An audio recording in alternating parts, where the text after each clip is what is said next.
going to take the North and never give it back. So that's a good pick. You get the corner. I got to go bold, right? I got to go bold for this. Yeah, she's got some nice. Welcome back to the Unbearable Sports Podcast. I'm your host, Brad Barron. Make sure to like and subscribe out there on YouTube. And as always, rate the show 5 stars everywhere that you get your podcast. Just search for Unbearable Sports. What is going on? Happy Free Agent Day. Legal tampering period has started, and the Chicago Bears already have made a signing. So today we're going to be breaking down the signing of DeAndre Swift, and then we're also going to be breaking down why I think that the Bears aren't done yet with signing some of these free agents. We're going to be looking at the cap space, what people are going for. We got a lot of stuff to go through today, but I hope everybody is doing well, and I hope everyone got some work done, because it's hard when you got to check your phone all the time. I actually am probably going to bring my phone up. I'm going to keep it right on the side just in case, but chat, let me know if there's anything that I miss that's out there. So definitely want to know what might be going on outside of there. So let's get this show on the road, shall we? Let's talk about DeAndre Swift signing with the Chicago Bears. Credit to Graphics God, who created the little graphic up here that I used in my thumbnail. Check him out. Give him a follow on Twitter or X, because he makes some really, really, really cool graphics out there, and just instantly had that jersey swap out there, and it looks so freaking nice. So let's go and look at this DeAndre Swift signing a little bit. Let me flip over to the graphics. So what the Bears did is we signed DeAndre Swift for a $24 million over 3 years. So that deal overall, obviously that's how math works, $8 million and on average. But when you look at the actual contract itself, 5.83 cap hit in the first year, then 9.33, and then after that, 8.33 is what we're seeing the Bears kind of the cap hit out there. Also, I see that I'm not getting messages from anyone that is live. I'm going to see if I can try and change things up and open it up real quick so I can at least read anything that's going out there real quick. So just want to look at that real quick. There we go. Now I'm starting to see stuff come through. But let's get get this going, shall we? So DeAndre Swift, like I mentioned before, overall, DeAndre Swift, $8 million a year. But let's look over to the next slide where we can see DeAndre Swift's grades overall from PFF. And also, I want to know from you guys out there, how would you grade the DeAndre Swift signing? Are you guys fans of it? Are you guys not fans of it? Let me know down below in the comments, because I can see the comments now. So sorry about that real quick. I just had to get that all figured out real quick. So DeAndre Swift, 66.7 PFF grade last season. And then the season before that in Detroit, 78.1. Before that, 58 grade, and then a 69.4. And those up and down PFF grades also resemble kind of how DeAndre Swift did look on the field. That's why they have these grades. I tweeted this out that in the 4 seasons of DeAndre Swift being in the NFL, 2 he graded as a positive over expected rushing yards per carry, and then 2 that was negative. And now what that means is basically, when you get a hole, are you going to get more yards or are you going to get less yards? And according to NFL Next Gen Stats, in 2 of his years, he was positive, and in 2 of his years, he was negative. So clearly, just some ups and downs throughout his career. Now, overall, I said this yesterday, and I will still stand by this. I don't love the idea of signing a running back just because I don't like the idea of signing a running back. I would rather just draft someone and have somebody out there. And I think that running backs a lot of times can be a dime a dozen. But like I said, as a Bears fan, I enjoy a good running back, and I enjoy a good player. And DeAndre Swift, he's able to catch the ball out of the backfield. He's had some hiccups. he's also not a good pass blocker. That's something that he's not like the every down bell cow. Roschon Johnson, more of known for actually blocking out there compared to DeAndre Swift. DeAndre Swift, not as great. But if you look at his stats, though, just kind of going through some of it, at Detroit, he had 521 rushing yards, then 617, 542, then goes over to Philly and runs for 1,049 yards. And when you look at his average carries, 4.6 yards per carry, very, very, very good. I got to give him that. But then when you look at the receiving production, 357 yards, then 452, then 389, then 214. So he's able to be a weapon out of the backfield when he's catching the football. But like I said, he's had some very good offensive lines. That's where I get a little bit uneasy. But let me see what everyone's saying out there. Maserati Boss saying bear down indeed. And Jeff saying Bears will be talking to the Giants for that number 1 pick. Yeah, we'll talk about the quarterback stuff that's going on next, because that's a little noteworthy. That's very, very interesting. Jeff saying Giants want Caleb. Also, James saying does not like the DeAndre Swift signing. But let's keep going. I think I have one more graphic before we get into the other piece. If we look at the salary cap space as of right now, what the Bears have, and this is why they can still make a big move.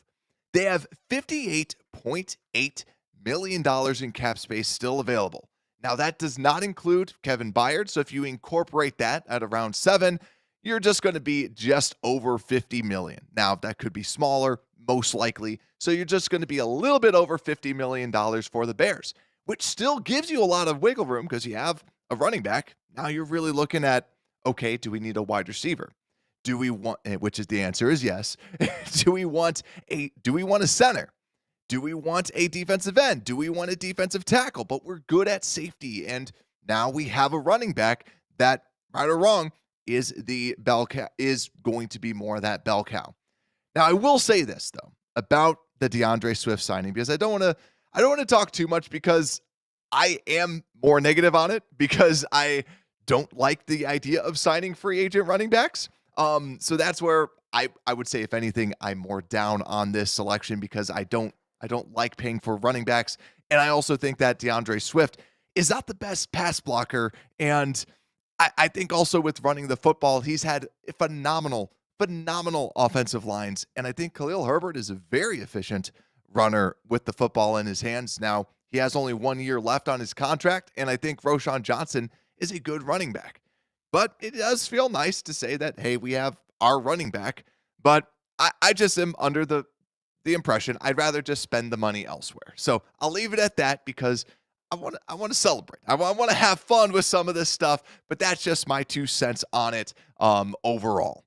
But and also, actually, I just saw James out there, and I agree with you, James. I'm right there with you. This will be my last thing that I say about Swift that's somewhat negative. Yeah, I would rather have King Henry as well. And when you're talking about King Henry potentially getting a similar contract, that's where I'm like, ooh, that would have been nice. Just having the gigantic behemoth absolutely destroying people. So let's see. And then, yeah, Richie's saying, not going to lie, decisions such as this worry me. And I will say that Ryan Poles, my biggest negative with him, and I've said this last year, and I'll say this again, I do get nervous about him in free agency. I trust him in the draft, love what he does with that, but free agency, I always am like, okay, what you going to do, man? What are you going to do? Because whenever I think that I know what he's going to do, he's like, bam, I'm going to get you DeMarcus Walker. I'm like, who knows who that guy is? And we're going to give him pretty good deal. So we'll see what other free agents are out there. But I think overall, I will give him credit for this. When you look at the free agents that were signed, and let's take a gander at some of these before we get into the free agent, the quarterback carousel. If you look at the running backs, Tony Pollard signed for a similar deal, 3 years, $8 million average. But then also you look at Josh Jacobs, $12 million going over to the Packers, $12 million a year. And then you look at Saquon, 12.5. To me, I would not want to pay that. So I'm glad that they're paying that and we aren't. So that's my vibe. Is I'm glad that they're paying that. And also DeAndre Swift versus Tony Pollard.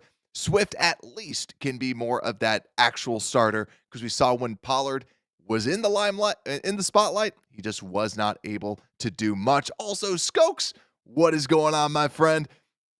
But let's see also, if we go over to the other running backs that were signed today, Austin Eckler went to the Commanders, 5.72. Devin Singletary, 5.5. Gus Edwards, 3.25. But also, too, I want to give a little bit of credit. And yet again, like I said, especially with free agency, I want to try and keep it a little light, even though that I'll give my opinion on the running back position. I will say this about the centers, too, that we see the Bears trading for a Ryan Bates. And then when you look at what these offensive linemen are going for, it's nuts. Kevin Dotson, 3 years, $48 million. Robert Hunt, 5 years, $100 million. So $20 million a year average for a guard. And Ezra Cleveland, 3 years, 28.5. John Runyon, 3 years, $30 million. Jonah Jackson, 3 years, $51 million. And Graham Glasgow, 3 years, $20 million. So I will say that Ryan Bates deal, like bringing in that offensive lineman, whether he's going to play that backup offensive line role that he has played typically in his career, that I think is what I'm hoping. That's, to me, you look at what Ryan Bates was able to do, like the price at only $4 million, very, very cheap when you look at that in a larger scheme.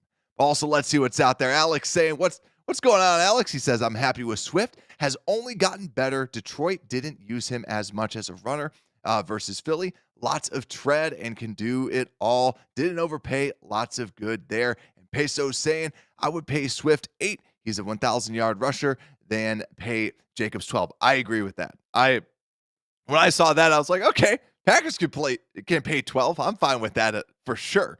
And then Munoz, what is going on? Get Danielle Hunter, Connors at center, and Reeder at defensive tackle. We'll be going through that soon, because we still have a lot of money that we are going to be talking about next. But and also, actually, real quick, before we get into that too, the safeties. I want to bring this up too, because we saw Xavier McKinney signed to the Green Bay Packers for 4 years, $68 million. That's another deal where I'm like, glad we didn't pay that. That to me is too much for a safety. That to me is too much for Xavier McKinney. So I'm glad that the Packers are paying that as well. If you disagree, let me know down below in the comments. But also Geno Stone, 2 years, $15 million. So similar to what Kevin Byard got. The thing, Kevin Byard can tackle. Geno Stone can't. So I like that. But Geno Stone is younger versus a Kevin Byard. So it's really whatever you like. I like Kevin Byard. I like the energy that he's going to bring. I like that he doesn't miss tackles, because this team is all about not making mistakes. That's what Kevin Byard does. He doesn't make mistakes. So also, we have to say so long to Justin Jones. Justin Jones, speaking of stupid money, 3 years, $30 million to Justin Jones, our former defensive tackle. Glad we did not pay that. And you know what? I'm glad that he got his bag. I'm glad that he got his $10 million a year. That's outrageous. So good luck to him with the Cardinals. But holy crap, he got paid for sure. So let's talk about this too. And also, if you haven't already, hit the like button. We got over 250 people already watching that. So let's see what is going on. But let's go over to this quarterback carousel and talk about the quarterbacks. Sorry, all of a sudden I started to see Justin Fields in the comments, and I'm like, oh boy, is it happening? Is it going on? Because we got to talk about the carousel. We got to talk about what's going on at the quarterback position, because that we are saying, well, when we finally see what's going on at the quarterback area, then we'll know where Justin Fields is going to go. We're going to know what's going to happen.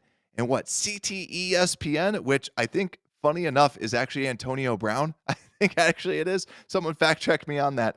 But ESPN talked about today, saying that Justin Fields is not going to be traded. We heard Bear Down Cuz say Justin Fields is not going to be traded. Then we saw today the quarterback carousel really fill out. We saw Kirk Cousins go to Atlanta. We saw Baker Mayfield go to Tampa Bay, or stay in Tampa Bay. Russell Wilson go to the Steelers, Minshew to the Raiders, and then Jacoby Brissett to the Patriots. Now, where does Fields go? Where does he land in this? And I'm kind of curious, where does everybody think Justin Fields lands? Because I don't think that a lot of people the trade value just is not there.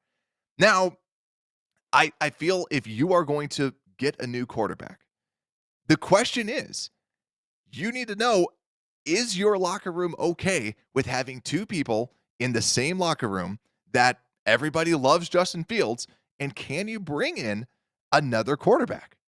To me, I don't see it happening, especially because Justin Fields is so well-liked.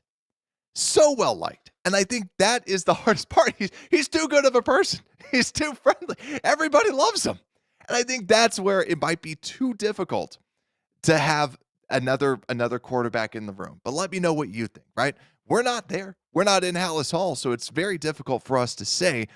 But that's why I think that they still might be looking to have him move on, because I still feel like they would want to go after Caleb Williams.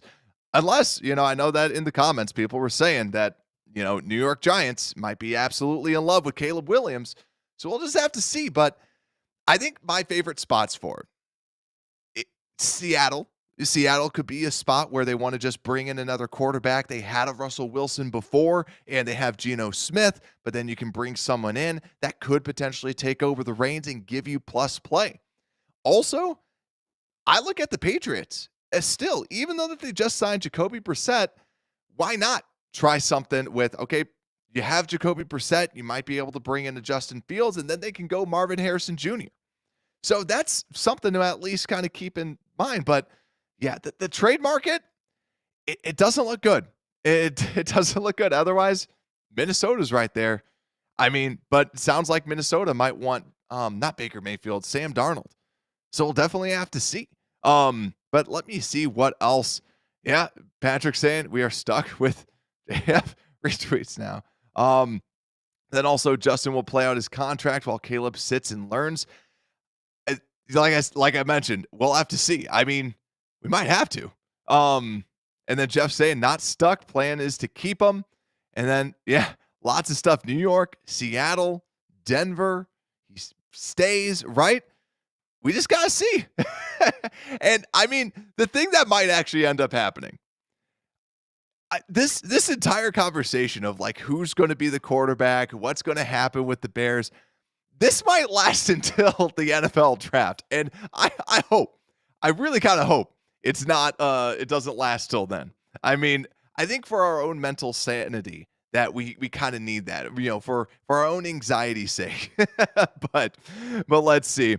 But I agree with Brad Baxter. I do think that he might need a fresh start. And I mean this in the utmost sincerity. And I know that we've had a lot of new viewers, a lot of new listeners, so you might have not heard this story. There was someone that I used to work with that he had all the talent in the world. And unfortunately, when we were working with him, he just didn't get it. And it was frustrating because you're a smart person, you're great with people, but why don't you get it? And I remember when his boss fired him, and I was talking to his boss, and he goes, he won't know this, but this is the best thing I would do in his career. This is the best thing for him. That guy left that company. He was fired from that company, and now he's incredibly successful. And why? Because that guy needed a kick in his butt, and he needed to wake up, and he needed a change of scenery. And unfortunately, I feel like that might be the case. And I hate saying that because I am a big Justin Fields fan. I loved it when they drafted him.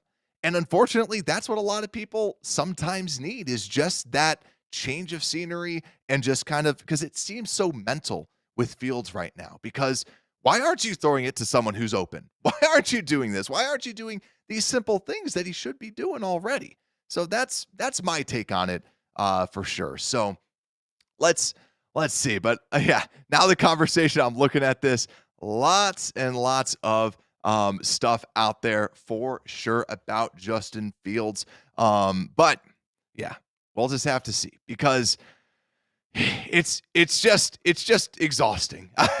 It's exhausting for all of us. I know how we're all feeling with this, but I'm just hoping that we get some sort of clarity soon. Whether it's a trade of some sort. I just want some clarity. Otherwise, we're going to be doing this for the next month and a half, which we might be doing, right? So we'll have to see. We'll have to see for sure.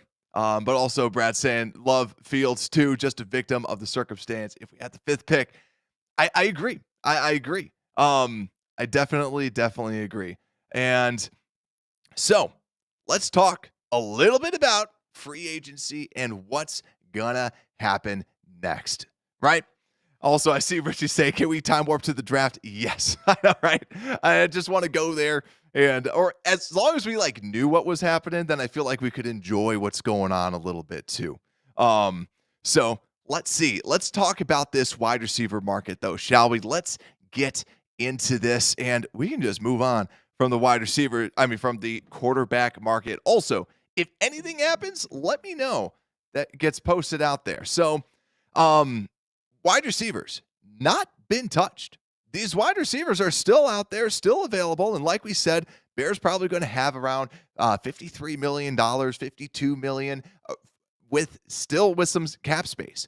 So if we're looking at this, let's look at the high price ones. Now, there was some random rumors, and on Twitter, anything is going out there. I saw some Calvin Ridley Bears stuff. I don't see it from any super credible sources, but something to at least look out for. Calvin Ridley, yet again, projected $18.5 million a year, but it also looks like he's not going to be back with the Jags. Gabe Davis signing with the Jaguars. Also, Hollywood Brown, still available. Odell Beckham, still available. Curtis Samuel, still available. And Tyler Boyd, still available. So all those top name wide receivers still available for the Bears. So also, I will ask you, the people, what do you feel in that wide receiver? Gabe Davis off the board. Who are we thinking that the Bears are going to be drafting? So I think looking at this, I still feel Curtis Samuel, right? Curtis Samuel is still the favorite, but that's what's up. But let's also see a little bit more down the road. Kendrick Bourne was someone that I liked, but we said last show, actually, Kendrick Bourne was signed live as we were going through this. But then still, Josh Reynolds, KJ Osborne, Noah Brown, DJ Chark, and Michael Thomas, all still available. More in that mid-range, $3 million to $7 million that the Bears could pretty much get. Lots and lots of good receivers still on the board. And last, kind of some of those bargain bins not been touched. Cedric Wilson, Braxton Berrios, Marquez Valdez-Scantling, Donovan Peoples-Jones, Mac Hollins, and Nick Westbrook. I can see why they weren't touched in the first day. I mean, that would be bold if they were. But I think overall, let's look at some of these high-priced players. I think overall, Curtis Samuel is the person that I am looking at that I still feel would be a good player for the Bears and also good to have in the room with DJ Moore. But still, it's the same thing. For some reason, I feel like the Bears might like Tyler Boyd. I don't know why. It's a hunch. My other hunch was incorrect, so this might be incorrect too. But still, some pretty good wide receivers that are still on the board if the Bears want to sign any of these people out here. But yet again, still have some cap space that the Bears can sign one of these wide receivers. But next, ladies and gentlemen, we got to talk about the centers. Now, yesterday I did say I don't really see the Bears wanting to sign a center, and so far that's been correct. What we see out here is Lloyd Cushenberry signs at $12.5 million. Andre James was re-signed already by the Raiders. Tyler Biadasz signs with the Commanders at $10 million average. Connor Williams, a lot of our favorites, still on the board, and kind of expected that just because of the injury. There's got to be a process most likely that needs to play out with Connor Williams, but he's still projected 3 years, $7.5 million a year. That might even be just a 1-year deal, just in case if they wanted to just see, are you healthy enough to play in the NFL? Right? Do we need another year and just kind of see what level he's at? And is his play getting docked at all because of that knee injury? But if we continue looking at the centers, if we wanted some of these kind of later on centers, Coleman Shelton from the Rams, who filled in for Brian Allen, who was injured, still out on the open market, and Evan Brown is still out on the open market. So my question to you all, do you actually think that the Bears are still signing a center? Because Aaron Brewer just signed from the Tennessee Titans, and then we also saw, like I said, Biotis, Cushenberry, James all signed. I still feel, my personal take is I think that the Bears are going to draft a center. I'm looking at Van Pran. I'm looking at someone that they might want to develop ultimately. And then if that person develops and is good, then that person could be the starter. It's risky. It's very, very risky. So to me, they need a good contingency plan, right? Do you go with Bortolini out of Wisconsin later on, or a handful of the other centers? But it could be a good way to at least just develop someone while you have a good kind of swing interior offensive lineman like a Ryan Bates. But let me know what you would all do down here. And also, yeah, Alex saying, with what pick do they pick their center? That's what I'm thinking, maybe third. Or you trade back. There's a handful of them that you could potentially get in the fourth. I don't have like, what is it, Bo, the set Bo Limmer out of Arkansas. Really like him, that you could get in the fourth or fifth round. So potentially just trying to trade back, accumulate more of those picks. But let's see. So center, and also Dean saying, yeah, Brian Allen, hometown guy for sure. So that's another person that, yeah, I would love to see in the Bears uniform. And also, he's been oft injured, so he might be good to at least just have. If he then becomes healthy, you got him out there. If not, then you can have Bates kind of run with it. Still feels weird saying Bates as a center. I don't like it, but we'll have to see what the Bears ultimately end up doing. But let's continue on, shall we? Let's talk defensive ends, because I know that we all want to talk defensive ends, and this position took a big hit today. Jonathan Grenard goes over to the Vikings. He's getting $19 million average. Bryce Huff going to the Eagles, getting $17 million average. And Zadarius Smith going over to the Browns, $11.75 million average. And then if we go to the next slide, some of those medium price ones, Leonard Floyd, $10 million. Andrew Van Ginkel, $10 million a year. Danico Autry, $10 million a year. And then Dorrance Armstrong, $11 million a year. So the Vikings loading up Andrew Van Ginkel and also Grenard. But ultimately, there's still a good amount of people still on the board. Everyone's favorite, AJ Epinesa, brought back by the Bills, Tyquan Lewis to the Colts, and Marcus Davenport over to the Lions. So if we're looking at the top tier people, right now, the high-priced ones that I have categorized, we're looking at two. So I want to ask all of you, what do you think, which defensive end are you signing? Or actually, I'm going to ask this. I'm actually going to ask this as a poll real quick. Are you signing Danielle Hunter? All right, start poll. Let's see what all of you think. Are we signing Danielle Hunter? Are you signing Danielle Hunter? So Danielle Hunter, yet again, projected $21.67 million a year. Are we signing Danielle Hunter right now? Quick and early, it's going on the yes. So to me, I'm looking at this. I feel like you could definitely go for it. You still have enough cap space, and I think a lot of times they're pushing that cap out. The other person, too, I look at a Chase Young.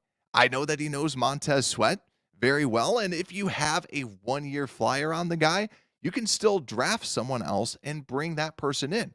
I think as a rotational person that gives you pass rush upside, I don't mind 1 year, $15 million with him. I really don't. Because also, if he has another good year, maybe someone wants to sign him to bigger money. And maybe we don't have to, maybe we can start getting comp picks. So that could be a very good tool for the Bears ultimately if they want to go that way. But we have enough money. We have the 50 plus million. We can still spend on some of these free agents. Now, keep in mind too, because I did see somebody tweet this out that says, it's not like it's his money. He should just spend it. Keep in mind too, there's still the rollover cap. So he doesn't have to, Ryan Poles doesn't have to spend all his money, because that money that he doesn't spend goes to the next season. And then it gives us even more cap space the next season. So we don't have to spend it. But man, I'd love to see some Danielle Hunter. As a fan of the team, I'd love to see some Danielle Hunter out there.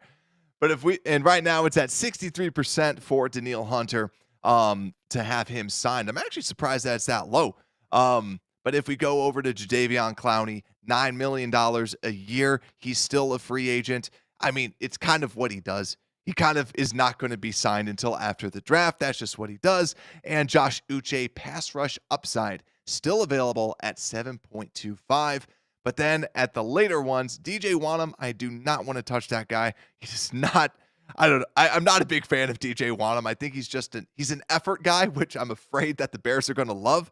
But DJ Wanham, $7.25 million average, and Mike Dana, 8.25 still on the board, $1 million average. And then also Calais Campbell, veteran, might be another person that waits till after free agency to then decide where he ends up going. So I think ultimately, if we're looking at the Bears getting someone, I think it's honestly going to be, are they going to get Danielle Hunter or, maybe Chase Young? But there's a lot of people that are just those mercenary one-year deals that are available now. So that's why maybe it is Danielle Hunter. Yet again, on Twitter, saw some random buzz about Danielle Hunter. And for those that watch CHGO, there's a lot of buzz about Danielle Hunter as well, but nothing from large sources or anything like that. But Danielle Hunter, the poll is at 67%. So 2/3 of you want him. Let's see what y'all are saying down in the comments. Donald, what is good, my friend? What is up? Brad Williamson. Yeah. And also I see lots of Brads in the chat. Let's go. Brad's got to represent. Also Brad saying the Bears need to trade down as many times possible, all while staying in the top 15 with their 2 picks. Bolster the team around Fields, but it is imperative that they draft a quarterback, either Nix or Penix. If they were to trade back, I'd fully support that. I like the idea of going with a quarterback because I think that you really do need to. Also, Philip saying Hunter, hands down. True Blue also saying sign Calais, draft Jared Verse at 9. Whew, I like that. I do really, really like that because I think Calais can play inside, outside, definitely could be a very, very good option. And all this too reminds me of also that Eric Armstead is also available too. Eric Armstead, defensive tackle for the San Francisco 49ers. Do we have interest?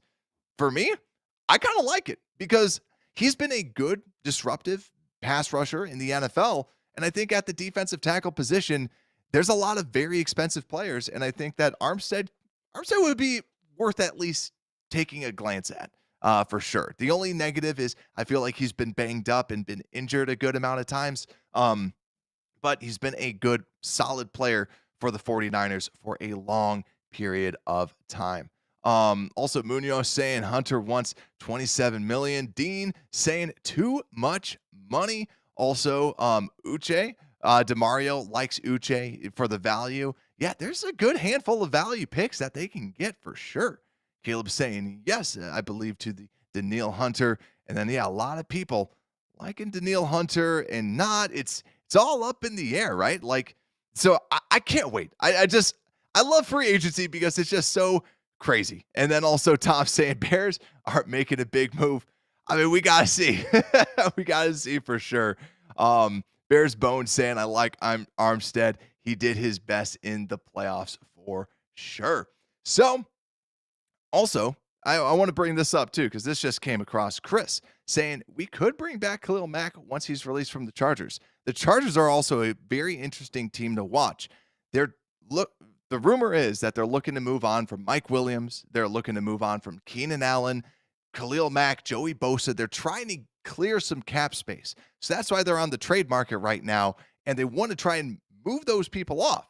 Those are 2 wide receivers. They're old. They're older. Like, it's crazy to believe Mike Williams is almost 30, and then Keenan Allen's like 32 or 33, and both of them are making around $20 million.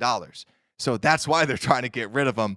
But yeah, I would wait for them to potentially release. Like, I'm interested in those wide receivers. Are they going to release any of them? Because yeah, I agree with Tom. They need to just get out of this cap hell that they're in. They need to get out of this, and they need to just start removing some players for sure.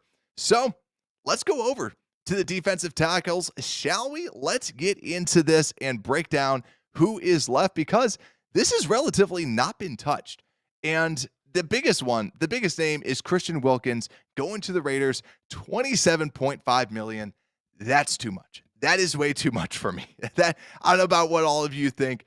That to me was, like we said yesterday, I'm like, I really like Christian Wilkins, but I felt like the price was going to run up, and it did. 27.5. We said it before. That's what JJ Watt or TJ Watt gets. That's what the other superstars in the league. Christian Wilkins is very good. Christian Wilkins is a stud, but he's not that. He's not that level. So I felt that was a little bit too much for me. But then Leonard Williams, I was surprised. Brad Spielberger had him projected at around $17 million a year. He signs for $7 million, which I thought was very impressive by the Seahawks. Then Grover Stewart got signed by the Colts at $13 million. But besides that, when you look at who's still available, not a lot. I mean, not a lot got signed. Like we said before, Justin Jones gets signed to the Arizona Cardinals at 3 years, $30 million, which, good for him. Also, another side note, Darnell Mooney, our prediction is so far staying true. I've said this last year. I said Darnell Mooney's going to the Chiefs, and there was a report, I think ESPN's Jeremy Fowler reported this, that the Chiefs have a large interest inside of Darnell Mooney. That it's a match made in heaven. Yeah, I really do think that he goes out there and I think that he's going to just absolutely tear it up. I think he's very, very, very good. So let's talk about these defensive tackles. Who do we think that we're going to get at defensive tackle? Are we going to swing big at D tackle? I saw some reports out there. I forgot who exactly, but DJ Reader was a name that was coming up a lot this morning that maybe a deal would have been done today. It seemed like that, but I don't see anything super, super official out there. But DJ Reader is definitely someone to keep an eye out for. He's projected to get $15.25 million. He's been a good player. He is a little bit larger, but he still does play a 3 technique, but definitely someone to watch out for. Sheldon Rankins is a true 3 technique, and you might be able to get him for 3 years, $10 million average. I like the idea of that, because I think if Sheldon Rankins is one of those guys, if you just let him be a 3 technique, he's going to cook. He's going to be good. So I don't mind that, if anything. But I said this yesterday.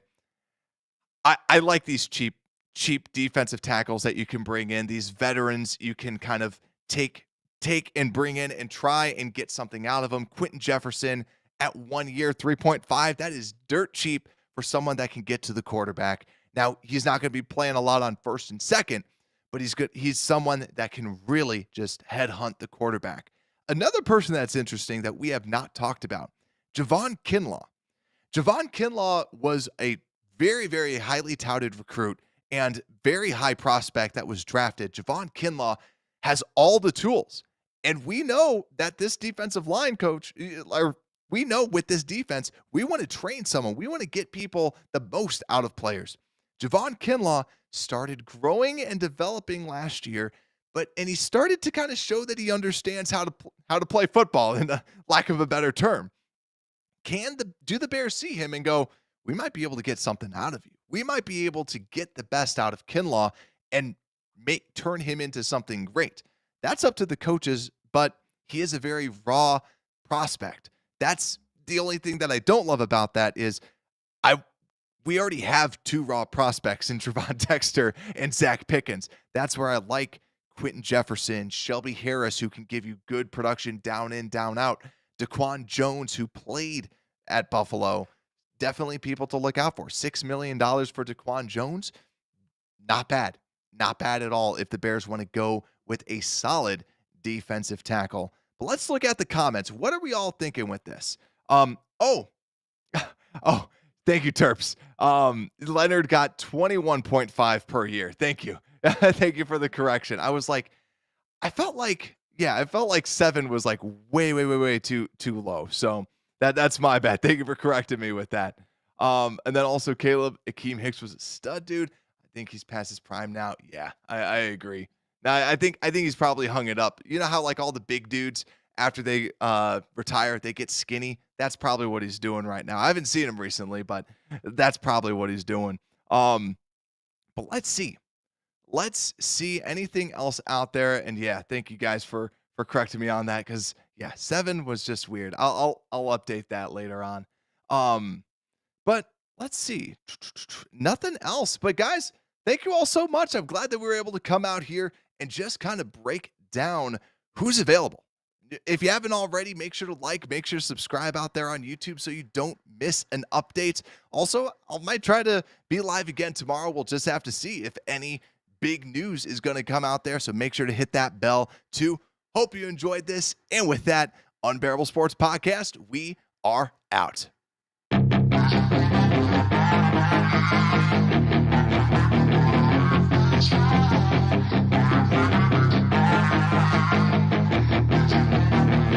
Yeah, she's got some nice long hair and